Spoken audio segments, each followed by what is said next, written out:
So, ఈ constipations, files ఇవన్నీ ఆహ్, పెరగడానికి ది వర్స్ట్ ఫుడ్స్ కొన్ని చెప్పండి సార్? ఒకటి పరాటాస్ గానీ, ఇట్లాంటివి హ్మ్. గావచ్చు.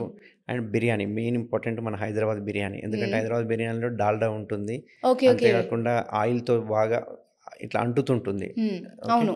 ఈ బిర్యానీ తినడం వల్ల ఒకటి. రెండవది అండ్ మూడవది చూసుకుంటే గనక ఈ ఫ్రై ఐటెమ్స్ ఇట్లాంటివి ఏమంటారు చికెన్ 65స్ హ్మ్. ఇట్లాంటివి ఆయిల్‌లో ఏయించినవి. ఓకే. మళ్ళీ తందూరితో రాదండి. తందూరితో రాదు. బట్ ఆయిల్‌తో చేసినవి మాత్రం 100% వస్తుంది. ఓకే.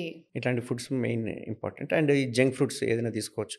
ఈవెన్ బ్రెడ్ గానీ, లేకపోతే పిజ్జాస్ గానీ, బర్గర్స్ గానీ, ఇట్లాంటివి ఏవైనా గానీ ఖచ్చితంగా ఉంటుంది. అంటే నేను చెప్పడం ఏందంటే ఇవన్నీ తినొద్దని చెప్పట్లేదు. ఇవన్నీ ఎప్పుడోసారి టేస్ట్ జేయాలె, చూడాలె, తినాలె, లైఫ్ ఎంజాయ్ జేయాలి.